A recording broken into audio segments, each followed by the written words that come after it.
नमस्कार, मैं हूं विवेक। खुलदा सिम प्रोग्राम में आपका स्वागत है। आज हम बात कर रहे हैं खुलदा सिम प्रोग्राम में विधानसभा चुनाव 2009 हरियाणा इलेक्शन।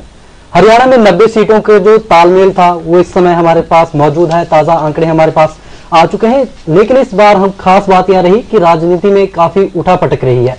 जिस तरह के कयास लगाए जा रहे थे कांग्रेस के, वो बिल्कुल विफल साबित हुए हैं और इन्होंने जो दावे कर रही थी वो कुछ दमदार नजर आए। तो बात करते हैं आज हमारे साथ इस प्रोग्राम में हमारे साथ एक्सपर्ट मौजूद हैं। तरुण झा, हरियाणा न्यूज प्रभारी, हमारे चीफ कोऑर्डिनेटर गग्गरपुरी जी। इन्होंने जो इलेक्शन अपने दम पे फील्ड में देखा है, कुछ उससे रूबरू करवाएंगे आपको। तो सबसे पहले हम बात करते हैं राजनीतिक दिग्गजों की। राजनीतिक दिग्गजों में कांग्रेस प्रदेशाध्यक्ष फूलचंद मौलाना जी हार चुके हैं। कांग्रेस के दिग्गज नेता और शिक्षा मंत्री मांगेराम जी भी हार चुके हैं। तो तरुण जी, जो ताजा आंकड़े आए हैं, एक किस्म से पूरा समीकरण गड़बड़ा गया है। जिस तरह के कयास लगाए जा रहे थे, यह कहा जा रहा था मुख्यमंत्री हुड्डा द्वारा कि हरियाणा को जो नंबर 1 का दर्जा दिया जा रहा था, क्या वो दावे सही उतर पाए हैं? देखिए कि राजनीति में जो है एक जुमला काफी सुना जाता है, बड़े नादान है सियासतदान जी। राजनीति पूरी तरह से माइंड गेम है, पॉलिटिक्स पूरी तरह से दिमाग से खेले जाने गेम है। वहां पर सियासतदान जिससे गच्चा खा रहे हैं, उसका काफी अच्छा नमूना है ये हरियाणा का चुनाव जी।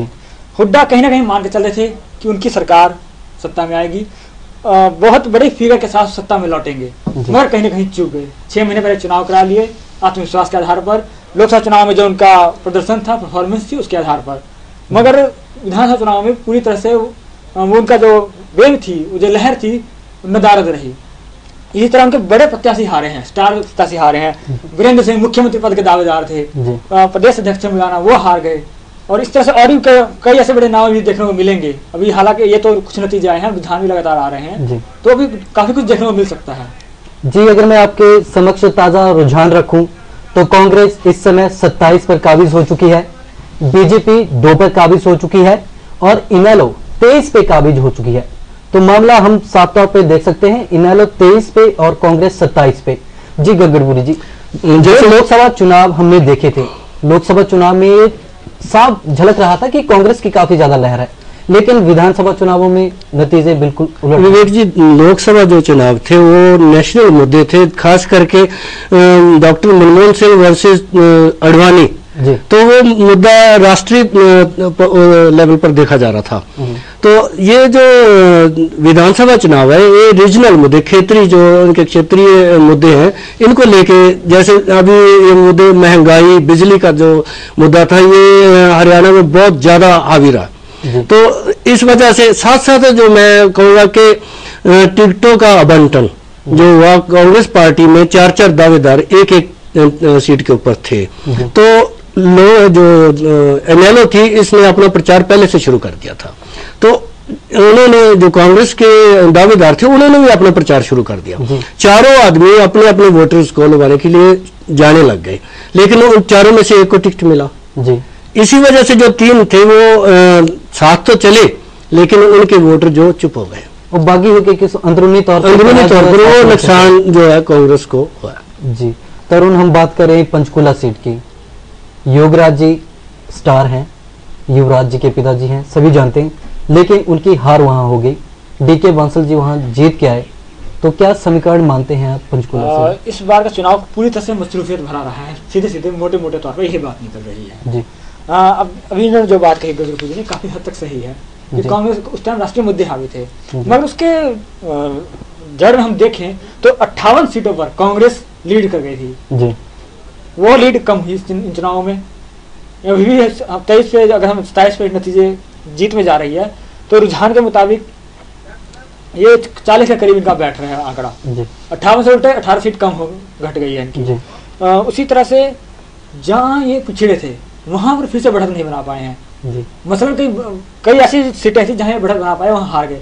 मौलाना सीट से लोकसभा चुनाव में बुरी तरह से पिछड़ गए थे, वहां से बढ़त नहीं बना पाए। इस तरह पंचकुला की तरफ हम चल रहे हैं, वहाँ का एक फैक्टर है कि कहीं ना कहीं जनता मुद्दों के आधार के बजाय कुछ नए समीकरण के आधार पर वोट कर रही है। दरअसल यहाँ भी ये सीट काफी दिलचस्प है, इसे समझना पड़ेगा। ये नई सीट बनी है, यहाँ के नए जातीय समीकरण है।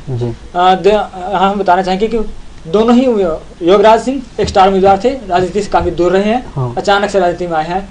क्रिकेटर टर्न पॉलिटिशियन है, और इसी तरह से जो बंसल थे वो अम्बाला कैंट से एमएलए थे, इन्हें आखिरी वक्त में वहां से उतारा गया। वो कहीं ना कहीं पैराशूट उम्मीदवार थे। इनके खिलाफ एक बगावती लहर भी थी, उसके बावजूद जीते। वो क्यों जीते, जबकि इनका काफी विरोध हुआ वहां पे। मैं माफी चाहूंगा, जो मेरे पास इस समय एक जरूरी सूचना ये आ रही है कि चौधरी ओम प्रकाश चौटाला और पंजाब के मुख्यमंत्री प्रकाश सिंह बादल के आपस में तालमेल इस समय बातचीत चल रही है। चौधरी ओम प्रकाश चौटाला का कहना है कि इस बार वो सत्ता में जरूर बैठेंगे, कुछ ना कुछ गठजोड़ जरूर करेंगे।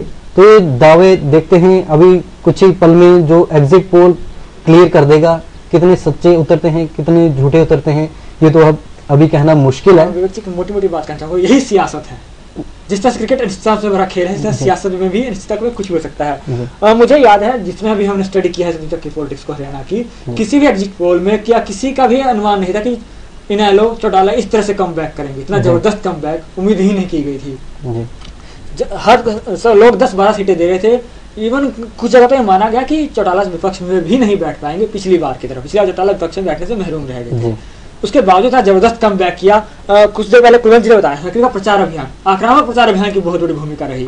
और अपने जाटलैंड में जिस तरह से अपनी जो इनकी जमीन थी सिरसा और उन इलाकों में उन्होंने अच्छी पैठ बनाई। वीरेंद्र सिंह को हराने में कहीं न कहीं ये सबको संकोच था ये कहने में कि वहां चौटाला जीत पाएंगे।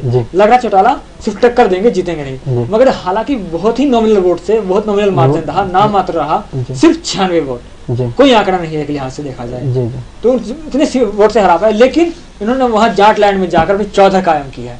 मैं आप पे आना चाहूंगा, जैसे इनेलो ने अपने उम्मीदवारों की सूची पहले जारी कर दी थी, काफी पहले समय प्रचार कर रहे थे।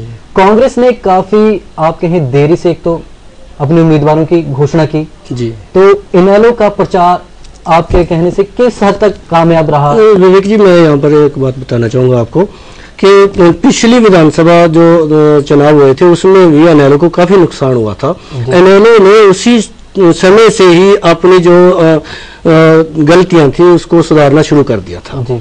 ओम प्रकाश चौटाला ने गांव-गांव जाके कुछ स्पष्टीकरण दिए, जैसे उनके ऊपर दोष लगाए जाते रहे कि ओम प्रकाश चौटाला जहाँ उनके बेटे कहीं होटल के फंक्शन में जाते हैं तो उनको बोलते हैं कि इसमें मेरा शेयर डालो, तो उन्होंने क्लियर करना शुरू, स्पष्टीकरण देने शुरू कर दिए थे। उनको पता चल चुका था कि हमारी जो गलतियां हैं वो कहां पर है।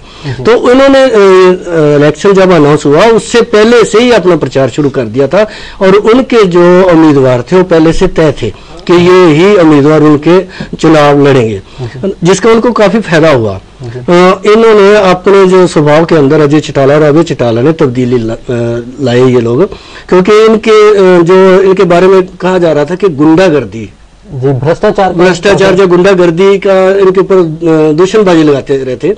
और हमने देखा, मैं हरियाणा में काफी घूमा हूँ, अभय चौटाला और अजय चौटाला दोनों ने लोगों में जाके बुजुर्गों के पहुंच हुए इलेक्शन अनाउंस होने से पहले ही उनको बताया कि हमारे अंदर अगर हमारे जो कुछ लोग थे गलत,